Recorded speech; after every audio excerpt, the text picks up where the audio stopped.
présentation sur le microbiote intestinal et la relation avec l'antibiorésistance après une présentation de Jean-Ralph Zahar. C'est un très beau défi, surtout en 10 minutes, sur cette thématique qui est délicate. Je n'ai pas de lien d'intérêt en rapport avec la présentation. Alors, une question, c'est quelle est la signification d'une présence au sein d'un dépistage, au sein d'un prélèvement clinique d'une espèce bactérienne, qu'elle soit résistante ou pas, si on ne prend pas en compte le microbiote. Et ça, effectivement, à l'heure actuelle, on a de plus en plus d'informations, mais cette présence de microbiote va moduler et la pathogénicité et l'expression de gènes de résistance et, bien entendu, la dissémination de clones résistants, comme ça a bien été présenté. Il y a une interprétation difficile des données cliniques, et ça a bien été évoqué, il y a une variabilité interindividuelle de la composition du microbiote qui va engendrer une susceptibilité différente à la colonisation. Et ce point de départ est très difficile, c'est une information que l'on ne dispose pas et qui est à l'heure actuelle, encore une fois, à l'étape du fondamental et peu appliquée en pratique clinique. Il y a la notion de résistance à la colonisation. Cette résistance à la colonisation va être influencée par tout un tas de facteurs, des facteurs intrinsèques que sont l'âge, le système immunitaire, la génétique, qui sont des éléments bien entendu sous-évalués lorsqu'on prend en compte la notion d'antibiorésistance. Il y a également la présence de certaines souches bactériennes qui ont un impact fondamental sur, notamment par l'expression de peptides antimicrobiens tels que les bactériocines, sur la composition du microbiote, mais également, et ça a bien été montré ces dernières années, par la sécrétion de bêta-lactamases, donc des enzymes qui vont hydrolyser les antibiotiques, et donc bien entendu une réponse très variable aux molécules que l'on prescrit quotidiennement, mais également des sécrétions d'acides gras à chaîne légère, à chaîne courte, qui, à l'heure actuelle, au niveau métabolomique, ont pu montrer effectivement leur impact en termes de modulation de la pathogénicité et également de l'expression de gènes de résistance. Quelques facteurs modifiables, heureusement, et on peut espérer dans les années à venir une intégration de toute cette information qui est écologique autour de l'antibiorésistance, notamment l'alimentation. Et je ne m'aventurerai pas plus sur cette thématique qui est complexe, mais avec des perspectives d'orientation thérapeutique sur l'alimentation. L'exposition aux antibiotiques, qui est bien entendu un des facteurs majeurs de modification de la composition du microbiote, mais pas seulement. Il y a les phages, j'en parlerai peu sur le temps imparti, mais avec des données cliniques pour le moment qui restent encourageantes sur le positionnement, sur le traitement des bactéries multirésistantes ou des infections causées par des bactéries multirésistantes. Et il y a des molécules non antibiotiques. Et là aussi, il y a un champ majeur d'interaction et d'impact sur la composition du microbiote de ces molécules non antibiotiques. Un bel exemple, c'est les inhibiteurs de pompe à protons qui sont prescrits en très grande quantité, où des travaux récents ont montré l'impact sur l'émergence de résistance, l'expression de gènes de résistance et la, disons, diffusion de ces gènes de résistance dans l'environnement. Microbiote, bien entendu, fait allusion aussi aux méthodes, et on a une grande variabilité des données issues des travaux portant sur le microbiote.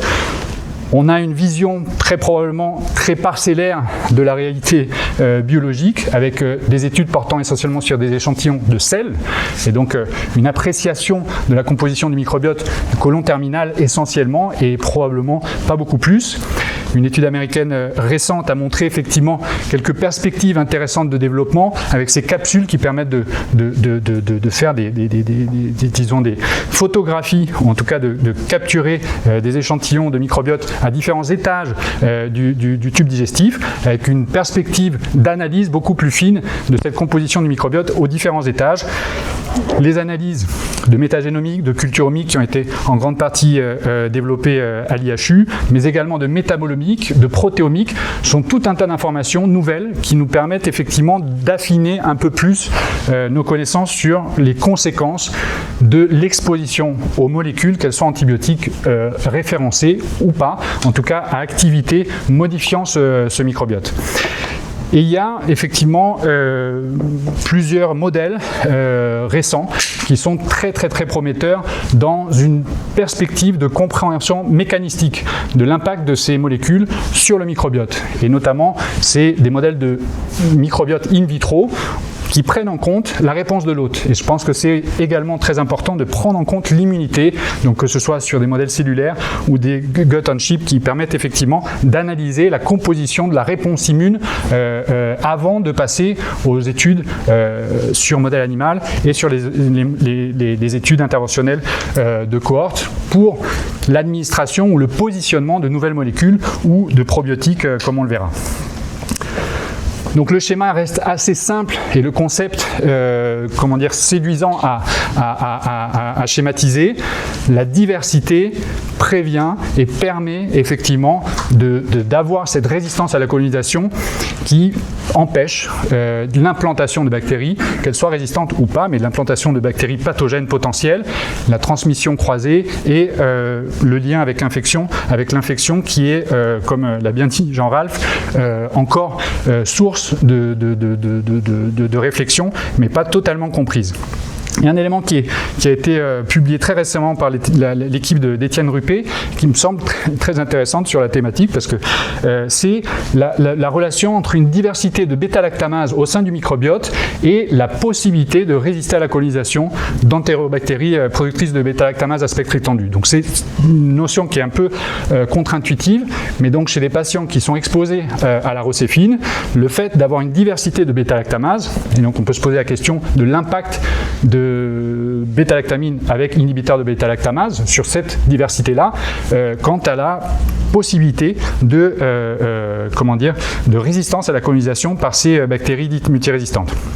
Alors, ça a été assez difficile de tenter une réponse binaire, mais il me semblait difficile de faire une granulosité de tous les effets qui ont été décrits. Il y a une grande hétérogénéité des informations que l'on a sur l'impact des antibiotiques sur le microbiote, et on pourrait schématiser rapidement en disant oui, toutes les molécules ont un impact sur le microbiote, bien entendu, essentiellement des pressions de sélection, ça c'est assez clair. Néanmoins, et je pense que là c'est des travaux qui datent déjà un peu, et à ma connaissance il y a peu de données récentes qui permettent effectivement d'aller vers, disons, une hiérarchisation du risque et de l'impact du microbiote et des scores éventuels qui permettraient effectivement d'orienter le choix du clinicien et éventuellement d'orienter le choix au niveau du bon usage des antibiotiques et de l'utilisation rationnelle des antibiotiques. Mais de manière assez étonnante, parce que effectivement j'ai relu à plusieurs fois les parties qui portaient sur les carbapénèmes et ça ne correspondait pas aux informations que j'avais retenues, et donc je me suis replongé sur les papiers et je me suis dit tiens, alors effectivement le lien entre carbapénème et émergence de entérobactéries productrices de carbapénémase par pression de sélection a bien été montré. Néanmoins, à l'échelle globale, et ça c'est des travaux notamment de François Barbier, Paul-Louis Werther et Étienne Ruppé, à l'échelle globale, l'impact sur l'expression et la dissémination de gènes de résistance reste relativement faible.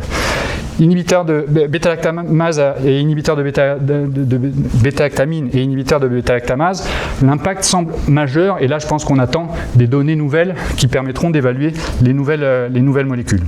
C'est des données d'orientation, encore une fois, mais qui permettent quand même de voir qu'il y a quand même certaines différences en termes de conséquences. Est-ce qu'elles ont un impact clinique? Ça, je ne sais pas. Pour le moment, ça reste des données fondamentales d'analyse du microbiote, et on voit qu'il y a certaines molécules qui ont effectivement un impact moindre en termes de colonisation par Clostridioides difficile, émergence de gènes de résistance, et une notion qu'on abordera rapidement, c'est l'impact sur les anaérobies. Alors là aussi, probablement, c'est difficile de parler d'une classe antibiotique aussi large, mais il semblerait effectivement, et notamment cette étude récente a bien montré, sur une cohorte de patients de réanimation prélevés toutes les 48 heures, cette différence assez remarquable de composition du microbiote entre les patients qui étaient exposés à des molécules dont le spectre comprenait les anaérobies par rapport à ceux qui n'avaient pas de molécules qui comprenaient ce spectre-là. Et on voit que lorsqu'on couvre les anaérobies et qu'il y a effectivement cette pression sur ces bactéries, on diminue certaines souches probablement qui ont un effet probiotique, ont un effet bénéfique, notamment par la production de butyrate, mais probablement il y a des explications beaucoup plus fines, et une sensibilisation en tout cas à l'émergence de pathogènes ou pathogènes résistants. Là aussi, il y a eu une sous-analyse d'une cohorte au sein de cette étude de patients qui avaient participé à l'étude SUD-ICU sur l'évaluation de la décontamination digestive sélective. Et de manière assez étonnante, moi aussi j'avais un peu cette notion d'un impact possible qui avait été pas mal débattue de cette décontamination digestive sélective sur le microbiote. Il semblerait que cette décontamination digestive sélective, même si l'impact clinique a fait pas mal débat et c'est pas l'objet du topo, mais au niveau du microbiote, il semblerait que ça préserve les anaérobies et ça diminue les pathogènes. Alors, qu'est-ce qu'on peut faire pour modifier tout ça? Les pistes sont nombreuses, mais encore une fois, au stade de recherche fondamentale et l'application clinique, les ponts sont encore à venir. Il y a ce très très joli travail qui met un peu, disons, en pratique une notion qu'on avait échangée avec Jean-Marc Rollin sur la multiplication de cibles lorsqu'on a des bactéries tautorésistantes à l'époque, des Burkholderia cénocepacia chez les patients mucoviscidosiques. Et finalement, on a eu une expérience, effectivement, plusieurs expériences de succès clinique en multipliant les cibles de ces antibiotiques. Et ce très joli travail montre que sur une nouvelle molécule, le fait d'associer une cible sur la paroi bactérienne avec une cible sur la synthèse peptidique des bactéries a un impact mineur sur l'émergence de résistance et permettrait effectivement de réduire la dissémination de ces gènes de résistance. Quid des probiotiques? Alors là, c'est effectivement un fourre-tout assez incroyable et donc j'étais assez étonné de la conclusion de ce travail qui disait finalement ça marche. Mais quand on voit l'hétérogénéité des souches, des compositions plus ou moins vérifiées, puisque parmi ces compositions, c'est des produits qui sont en vente libre en pharmacie, et malgré tout, ils arrivent en mélangeant toutes les données à dire qu'il y a un effet protecteur sur la colonisation. On ne sait pas à quel micro-organisme, on ne sait pas quel est l'impact clinique. Donc voilà, il manque encore des données mécanistiques pour essayer de comprendre l'impact de ces bactéries bénéfiques sur le microbiote et leur capacité à protéger de la colonisation. Mais encore une fois, la problématique, ça reste l'infection. Données sur le microbiote de transplantation fécale, c'est les dernières diapositives. Donc l'étude Ergnosis qui a été complétée par la transplantation était négative, en tout cas pas positive. Alors ça c'est délicat, mais effectivement il y avait une réduction de la durée de colonisation. C'est des données que nous avons également expérimentées chez nous. On a fait plusieurs transplantations pour décoloniser les patients porteurs de bactéries hautement résistantes. L'effet est positif, mais ce n'est pas raisonnable de le proposer à tout patient.